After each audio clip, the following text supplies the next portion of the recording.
Semuanya udah ditakdirkan oleh Allah. Nih Bapak Ibu nih, tiang pelunggu sami hadir makin niki nih. Malam ini kita hadir. Kita nggak pernah berencana, mungkin ada yang sudah berencana dan sama dengan rencananya Allah. Tapi ada yang tidak pernah berencana hadir malam ini, ternyata Allah hadirkan. Itulah rencananya Allah yang tidak sama dengan rencana kita. Ada juga orang yang niatnya hadir pada malam hari ini, ternyata nggak bisa hadir. Beda rencananya dia dengan rencananya Allah.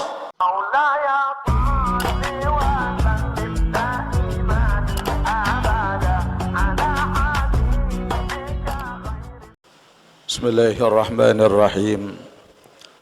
Assalamualaikum warahmatullahi wabarakatuh. Waalaikumsalam warahmatullahi wabarakatuh. Sallallahu ala Muhammad sallallahu alaihi wasallam. Sallallahu ala Muhammad sallallahu alaihi wasallam. Ya Nabi salam alaika, ya Rasul salam alaika, ya Habibi salam alaika. Salawatullah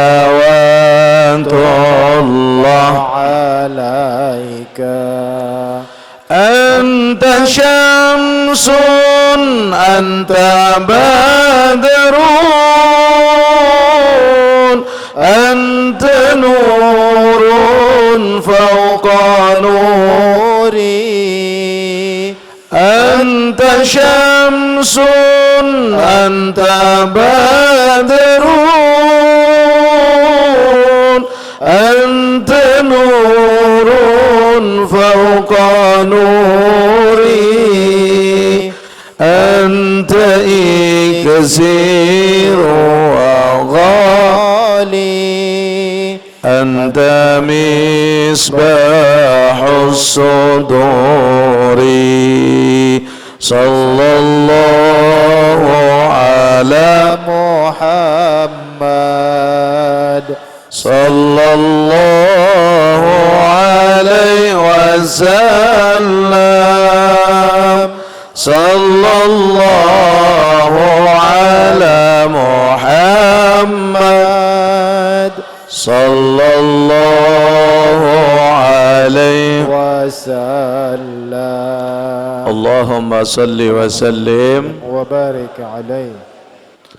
Hadirin jamaah rahimakumullah.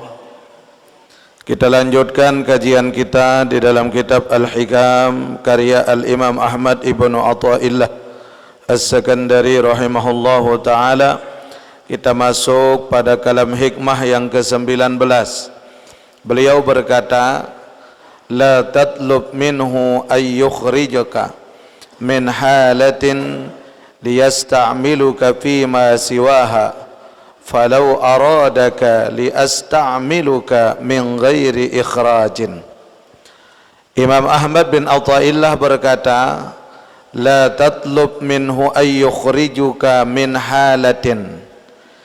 Jangan sekali-kali engkau menuntut kepada Allah agar Allah mengeluarkan engkau dari satu masalah menuju tempat yang lebih baik.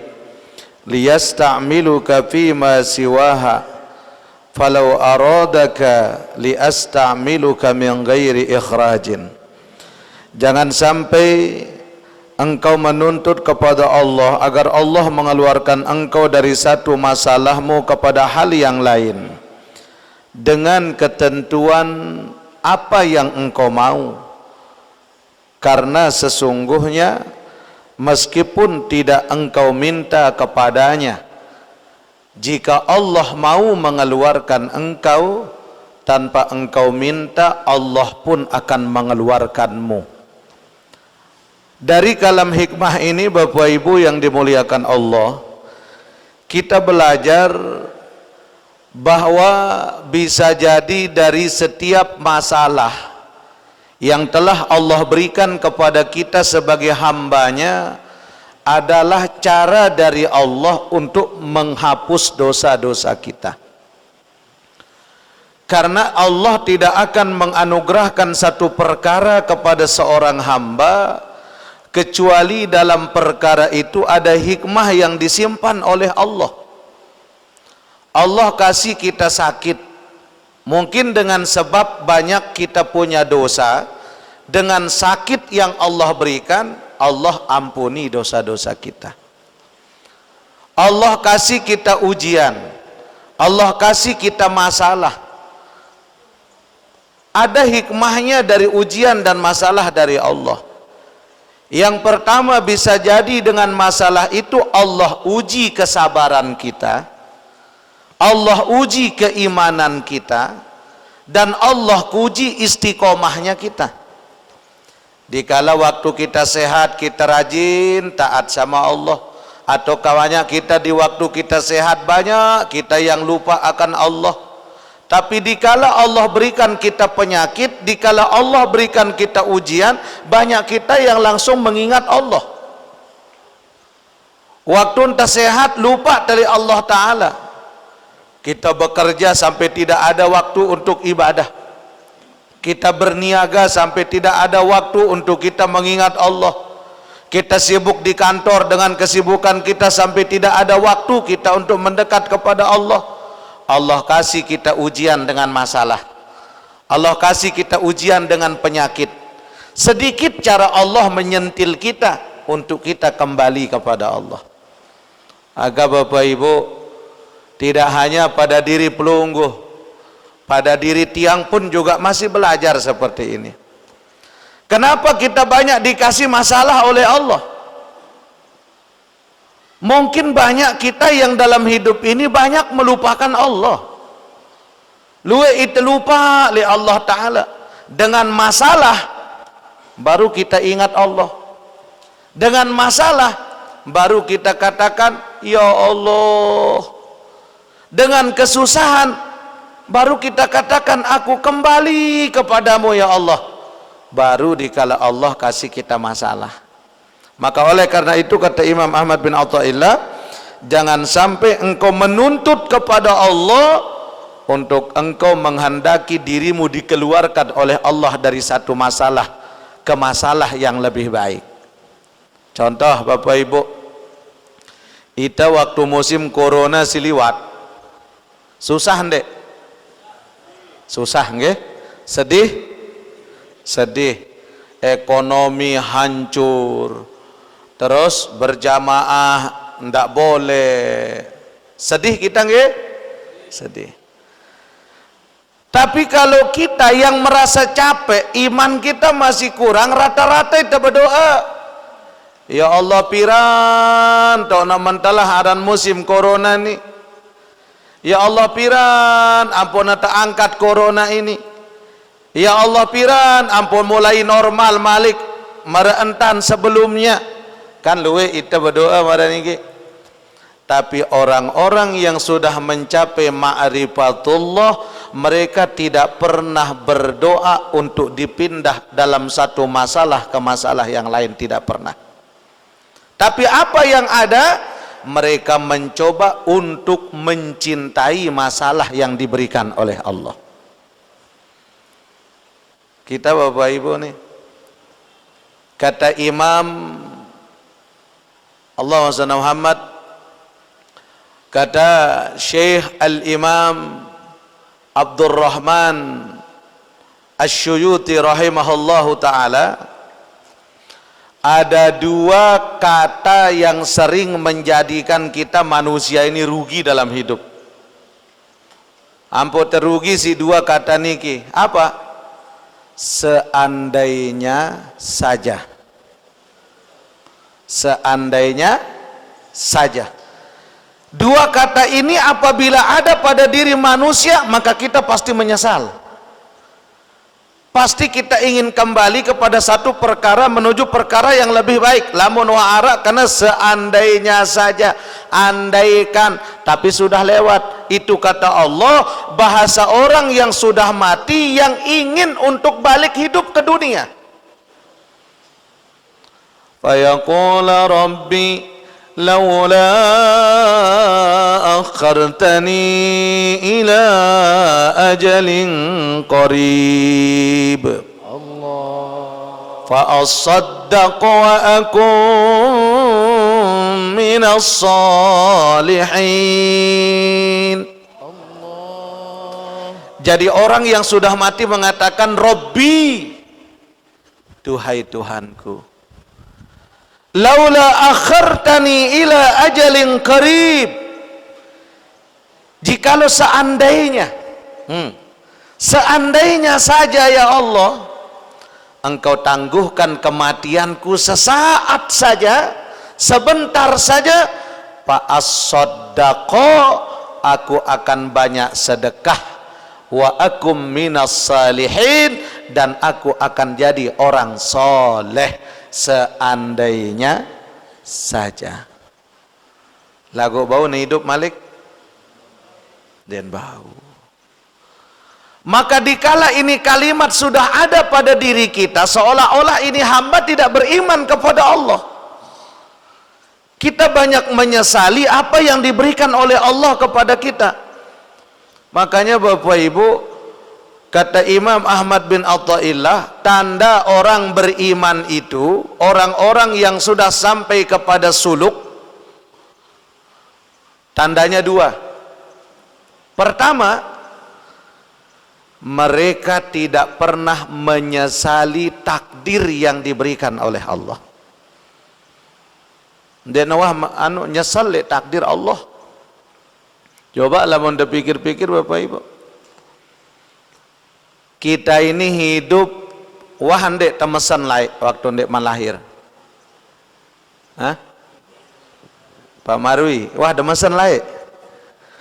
Anden tiang lamun kuah mesen lai kelahir bele Madinah agena mancong hidung kamara Syekh Yusuf. Oke? Tinggi. Kalau kita pernah mesen sama Allah, tapi Allah takdirkan kita ada di bumi Lombok, Allah takdirkan kita ada di tempat ini, maka orang beriman tidak pernah menyalahkan takdir yang telah diatur oleh Allah Subhanahu wa taala. Mara isi tiang waktu pengajian le Karangbuyuk beberapa waktu yang lalu, karena sebelum Allah tiupkan ruh kepada kita, sendekman arak roh le jasad niki, Allah sudah jadikan 4 hal pada diri kita. Pertama, rizki. Kedua, lewat mana kita akan dapatkan ilmu. Yang ketiga, ajal. Dan yang keempat, apa yang keempat? Hah? Apa yang keempat? Antara bahagia, selamat dan tidak kita oleh Allah. Baru setelah 4 ini ditentukan oleh Allah kepada kita, barulah Allah masukkan, tiupkan ruh kepada kita. Barulah ini ruh ditiup oleh Allah jok jasad niki. Barulah sesuatu yang berupa air mani berubah menjadi alaqah, dari nutfah menjadi alaqah, dari alaqah menjadi mudghah, dari mudghah kemudian Allah tentukan yang 4. Setelah Allah tentukan yang 4, barulah Allah tiupkan ruh kepada kita. Maka seorang hamba yang beriman ndek nawah menyalahkan ketentuan Allah. Agak Bapak Ibu wajar kalau kita susah. Apa hidup le dunia niki ndek tolak susah ndek arak. Karena ad-dunya darul imtihan. Dunia ini adalah tempat kita diuji oleh Allah. Tempat ujian kita. Orang jadi guru ada ujiannya. Jadi kepala rumah tangga ara ande ujian, senina cerewet lalu. Sebagai seorang istri ara ujian deh bu, semama pelit lalu. Ujian dari Allah. Kadang kita orang alim, ulama diuji oleh Allah dengan ilmunya, dengan kealimannya, dengan keakuannya. Ujian kita niki tergantung kelas kita, dan syaitan kita tergantung kelas kita, hawa nafsu kita tergantung kelas kita. Lamun dengan si kelas amak kangkung paling-paling enggak jadi milih nak. Ku badui sepeda motor alhamdulillah cukup hidup. Tapi kalau orang yang kelas kepala dinas lain milih nak. Lemak je harus ke jadi wali kota. Seorang yang kelasnya sudah lebih tinggi dari Allah, beda lagi ujiannya dari Allah. Makanya orang beriman itu berusaha tidak pernah menyesali apa takdir Allah. Justru yang ada kata Nabi, jangan sampai engkau menyesali takdirmu. Justru kita ini harus ucapkan apa? Qadarullah wa man syaa fa'al. Qadarullah wa ma syaa fa'al. Qadarullah wa ma syaa fa'al. Semuanya sudah ditentukan oleh Allah. Dan setiap apa yang terjadi yang aku hadapi, semuanya adalah af'alnya Allah. Qadarullah wa ma syaa fa'al. Kita melihat punya anak perempuan cantik, molek, gemuk, maka sugul anak mama, kurus, keriting, bedeng. Syukur apa ngomeh? Syukur apa ngomeh? Syukur. Qadarullah wa ma syaa fa'al. Semuanya udah ditakdirkan oleh Allah. Nih Bapak Ibu nih, tiang pelunggu sami hadir makin niki nih. Malam ini kita hadir. Kita nggak pernah berencana, mungkin ada yang sudah berencana dan sama dengan rencananya Allah. Tapi ada yang tidak pernah berencana hadir malam ini, ternyata Allah hadirkan. Itulah rencananya Allah yang tidak sama dengan rencana kita. Ada juga orang yang niatnya hadir pada malam hari ini, ternyata nggak bisa hadir. Beda rencananya dia dengan rencananya Allah. Nih contoh nih, Syekh Yusuf pone elek baru terberangkat selesai pengajian lek suweta, bejoret ibu-ibu mele bersalam. Sampai beliau sedang kondisi kurang sehat, keluar darah dari mulut beliau. Keluar darah. Selama ini beliau memang sedang sakit di Lombok, tapi alhamdulillah berkat doa para jamaah mudah-mudahan beliau sehat, nggih. Beliau bilang apa? Syekh, selesai ini saya izin untuk pulang duluan. Nggih nintang kena. Ndek kembe-kembe. Semula karena beliau takut merepotkan tiang, mele nak turun lek perempatan Bengkel, nepi ojek. Orang bebai ruan Syekh berjubah sorban kebagus mau taik ojek kau katakan.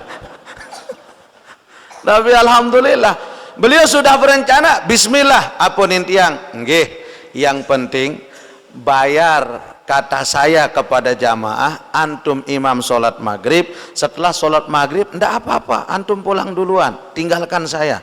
Bareh panitia ngatong kole orang katakan. One berembe orang katakan baru urung kolek Syekh kebarengang sudah sampai akhir kembe kursi wah dua sugu. Artinya apa? Rencananya beliau dengan rencananya Allah beda.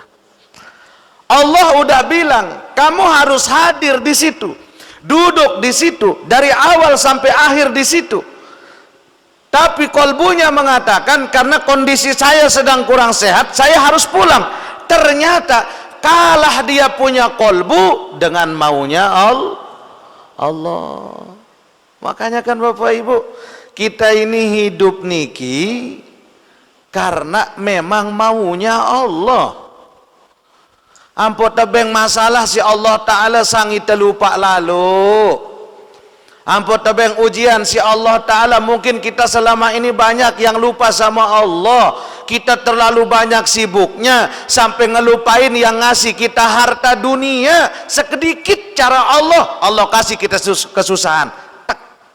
Ya Allah, ya Allah, ya Allah. Coba lamun dek tersusah, sang dek tawah sebut ya Allah. Makanya kan sudah jelas dalam surah Al-Mulk. Tabarakalladzi biyadihil mulk wa huwa ala kulli syai'in qadir. Beda suara tiang kan suara Syekh Yusuf. Amonia kan Imam Madinah. Ini Imam Peraya nih. Okay. Allah udah nyatakan dalam Al-Quran, diawali ini ayat dengan kalimat tabarakalladzi biyadihil mulku wa huwa ala kulli syai'in. Kenapa Allah awali dengan sifatnya, dengan kebesarannya, dengan kemaha segala-galanya? Karena Allah peringatkan tiang pelunggu sami, sebelum engkau mengakui dirimu, ingatlah keakuannya Allah. Dendek menaku diri, tapi akui Allah sebagai segala-galanya. Yo, kan aku pentana, cedun dek sidang petana, embele mantana awalnya, sampai-sampai saling rantek, saling sampai putus hubungan saudara, putus hubungan keluarga. Gara-gara apa? Gara-gara tanah, cedun dek sidang Allah yang punya. Toh juga lamun tawah mati kan tebilin salapo nengge. Dak menu kepeng doang jadi pesiaan. Ternyata waktu ente mati ditulak juk kepeng. Yang puangka dengan ninggal dunia kain kafan itu ndek narak kantong. Nah, wah dan kita kain kafan, masya Allah, alhamdulillah. Wah daripada serbidang kain kafan ni ke arak kantong. Ibu, wah arak kain kafan bede kantong. Lamun dek doang kita kain kafan tidak punya kantong, becat serah kepeng dejok masjid. Serah. Tidak ada yang kita bawa. Allah ulangi dengan kalimat apa?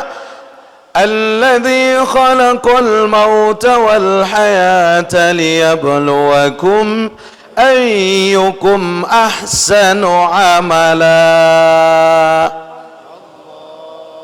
Dialah Allah yang menjadikan mauta wal hayata, kematian dan kehidupan, liyabluwakum. Di sini kita garis bawahi sebagai jalan dari Allah menguji kalian. Mati ujian, hidup ujian, dua-duanya ujian dari Allah. Ujian mati jelas, selapu sedih, selapu istighfar, selapu baca istirja, inna lillahi wa inna. Luwe teringat mati papah dengan mati. Tapi dikala Allah mengatakan hidup, ujian hidup ini yang banyak, yang kita tidak sadar dengan ujian hidup kita. Sehat ujian, sakit ujian, miskin ujian, kaya ujian, alim ujian, rajin ujian. Yo, arak ujian terajin bapak. Arak lamun dengaku diri paling rajin, darak kenen derajin. Ujian dari Allah. Kaya ujian, harta ujian. Apa yang dalam hidup tidak punya ujian? Ndek narak. Orang mungkin dikala saya masih menjabat nih, ampun luwe ujian. Ane lemak lamun kuah pensiun ya jerak narak ujian. Saya muni menu pensiun pelinggi sere berombok penyakit. Ujian tidak? Ujian. Makanya darul imtihan ini dunia, kata Nabi, dunia ini adalah tempat kita diuji oleh Allah. Tapi dari dua ujian ini, ujian hidup itu ada dua. Mana? Sehat, sakit. Dari kedua ujian ini, Allah lebih banyak cinta kepada orang-orang yang sakit daripada orang-orang yang sehat. Lebih cinta Allah kepada orang yang sakit. Kenapa demikian? Karena kalau orang-orang yang sakit, rata-rata semuanya pasti ingat Allah. Selapu dengan sakit, coba indang di rumah sakit Bapak. Wah, tiang jangok jemaah. Gara-gara semeton si jemaah niki rajin ngaji. Apa isinya? Bapak, tuna sila jango semeton tiang. Nggih nak tuan sila. Datang bejango jok rumah sakit. Apunin dengan si sakit niki. Ya Allah Al-Mukarram, sakit keniki. Oh, rasa nangan ka. Tunas doa ading kesehat. Oh, nggih. Terus lamun kesehat, kerajin ngaji. Padahal rasa nangan, bebain, wah datang ngaji, nani rasa nangan dia. Ake kepancu ngaji, nggih. Doa. Sampai mangkin ibu sehat-sehat, ndarak baik, ruan jelong-jelong. Hilang sekali-kali. Subhanallah. Makanya Allah lebih cinta kepada orang yang sakit daripada orang sehat. Kenapa? Karena orang yang sakit semuanya ingat Allah, minimal istighfar lamun sakit. Astagfirullah. Astagfirullah. Coba lamun nyengkeun sehat. Sembahyang-bahyang deh ulah endah. Nyengkeun sehat, papa sakit ya Allah. Maka oleh karena itu Bapak Ibu, pantas Imam Ghazali mengatakan nikmat itu akan terasa mahal apabila Allah sudah cabut itu nikmat dari dalam diri kita. Lamun tawah cabut nikmat niki si Allah Ta'ala, yang puna kerasa bahwa nikmat itu mahal. Makanya Imam Ahmad bin Athaillah berkata, maka itulah tanda orang beriman yang pertama, tidak pernah menyesali takdir Allah. Sampun ara Isya. Deman. Yang kedua, mana tandanya orang-orang yang beriman itu, kata Imam Ahmad bin Athaillah, mereka berusaha naik pada level yang kedua. Apa? Mencintai takdir Allah. Dia berusaha cinta kepada takdir Allah. Enggak, lamun nara musibah. Qadarullah wa ma syaa fa'al. Qadarullah wa ma syaa fa'al. Qadarullah wa ma syaa fa'al. Dia berusaha mencintai semua yang diberikan oleh Allah. Apakah itu menguntungkan dia, merugikan dia, yang baik untuknya ataupun yang tidak baik kepadanya. Berusaha untuk mencintai semua yang diberikan oleh Allah kepada diri mereka. Inilah orang-orang yang beriman yang sesungguhnya, yang telah disebutkan oleh Allah dalam Al-Quran. Innal ladzina amanu idza dzukirallahu wajilat qulubuhum wa idza tuliyat alaihim ayatuhu zadatuhum imanan wa ala rabbihim yatawakkalun. Subhanallah. Orang-orang yang beriman itu, kata Allah, idza dzukirallah wajilat qulubuhum. Ternyata zikrullah itu adalah tangga untuk sampai kepada ma'rifatullah. Tidak mungkin orang akan mengingatnya kalau tidak ada rasa cinta pada kalbunya.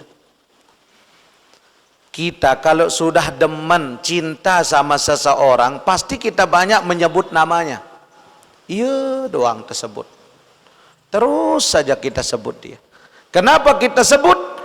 Karena ada mahabbah.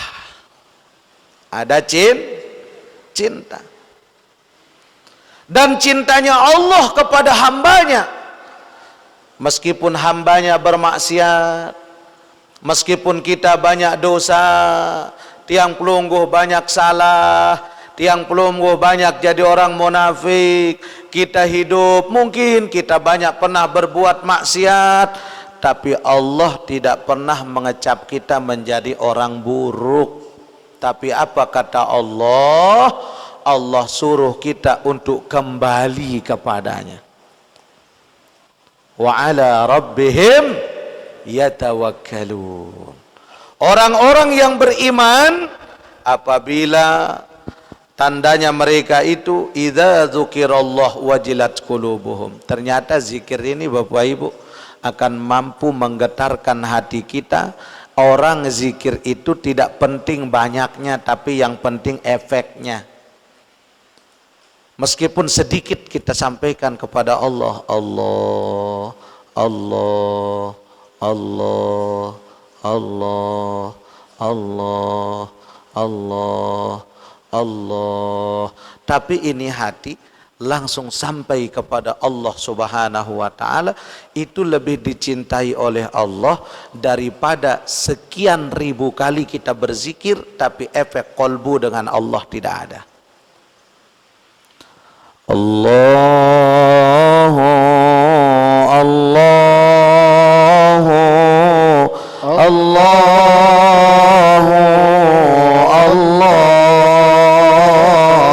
Allah Allahu Allahu la ilaha illallah Allahu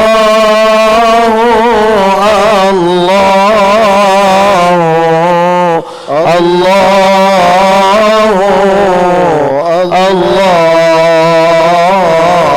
Allahu Allahu la ilaha illallah Allahu Allahu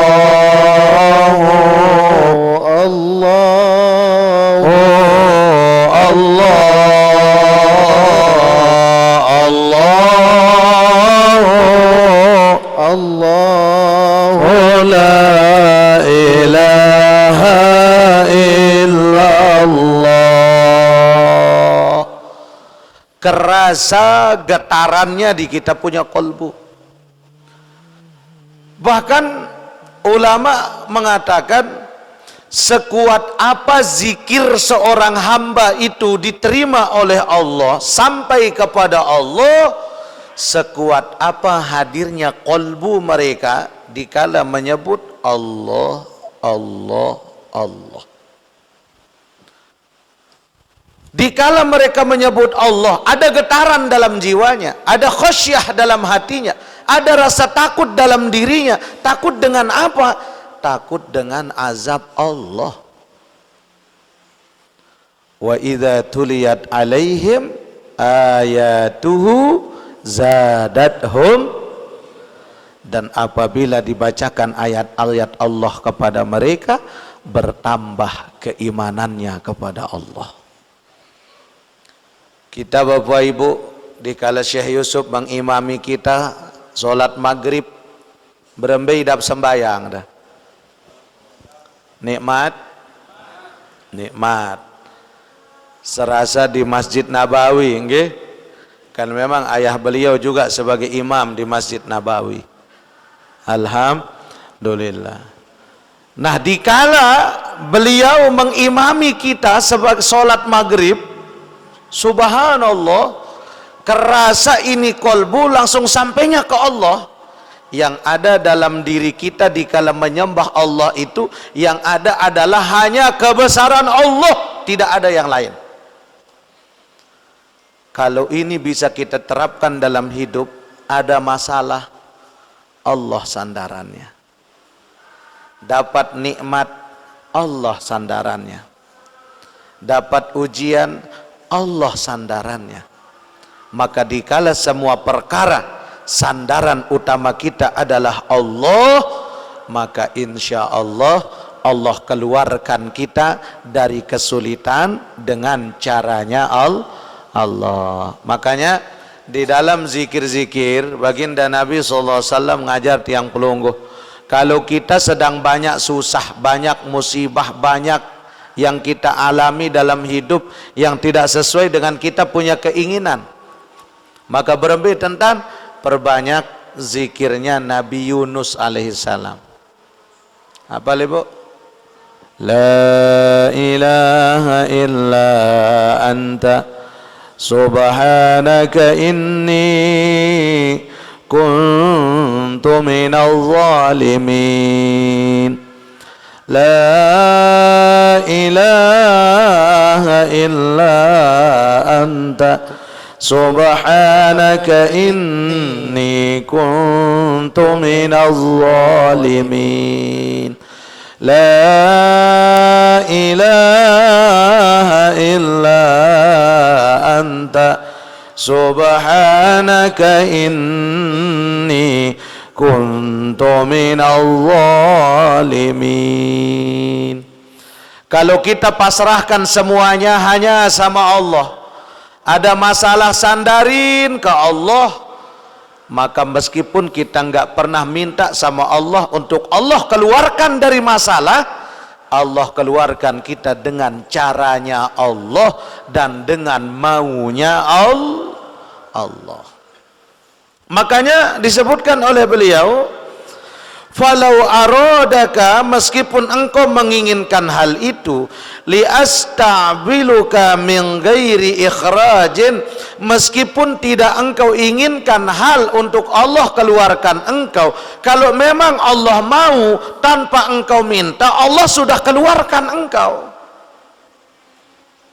Timak ndek tulak nunas, Allah akan keluarkan kita dari ujian itu kalau memang Allah ridho. Coba, makanya pernah diceritakan ada seorang ulama yang sudah salik, ahli sufi, dia kalau berdoa, doanya itu menggetarkan arsy Allah Subhanahu wa taala. Tapi karena dia salah dalam satu hal, terjadi musim paceklik, maka apunin berdoa ulama niki, sampai makanan pun susah, sehingga dia berdoa, ya Allah, andaikan sehari aku dapat 2 keping roti, mungkin aku akan kuat ibadah kepadamu. Piresin tunas 2 biji roti. Dunia apa tidak nih niatan? Dunia apa tidak? Dunia. Padahal niatnya untuk ibadah. Tapi qadarullah wa ma syaa fa'al. Bagaimana takdirnya Allah? Ada masalah, ada terjadi pencurian karena terjadi musim kemarau, yang dituduh ini ulama, akhirnya masuk penjara. Masuk penjara, tiap hari hanya 2 biji roti yang dikasih di penjara. Coba, masuk penjara tiap hari enggak tebeng sih, penjaga penjara hanya 2 biji roti. Ulama ini berkata apa? Ya Allah, bukan ini yang aku maksudkan ya Allah. Yang aku maksudkan 2 biji roti untuk aku ibadah kepadamu, tapi kenapa ini yang engkau berikan? Terus dia ibadah. Semakin dia berkata demikian, semakin parah yang dia alami, hingga ada orang di samping penjara, tetangganya sama-sama di dalam kurungan. Orang di samping penjara ini, tahanan yang lain berkata apa? Tidakkah engkau hanya meminta 2 sekeping roti? Terlalu ringan yang engkau minta kepada Allah hingga engkau menangguhkan ibadahmu kepada Allah. Kenapa engkau tangguhkan ibadahmu hanya dengan 2 biji roti? Jangankan ibadahmu, sesungguhnya yang harus engkau tangguhkan kepada Allah bukan ibadahmu, tapi hidup matimu dalam tanggungan Allah. Tidak perlu engkau menyebut dunia untuk mengejar ibadah kepada Allah. Astaghfirullahaladzim. Makanya Bapak Ibu, ini pelajaran kepada kita semua, sehingga untuk muncul niat azam dalam kalbu kita untuk selalu istiqomah di jalan Allah Subhanahu wa ta'ala. Kalaupun kita berbuat baik, ada orang tidak suka, ada orang yang buat masalah, enggak apa-apa, karena hidup memang bagian daripada masalah. Maka yang terpenting bertahan atas kehendak Allah, itulah yang terbaik. Mudah-mudahan Allah kuatkan iman kita, Allah bimbing kita dengan hidayah, Allah matikan kita dalam iman, dan Allah masukkan kita ke dalam syurga. Amin ya rabbal. Wallahu subhanahu wa ta'ala a'lam. Mungkin sedikit nasihat dari Syekh Yusuf selesai azan, nggih. Nanti beliau yang azan, baru kita lanjutkan dengan nasihat. Biar beliau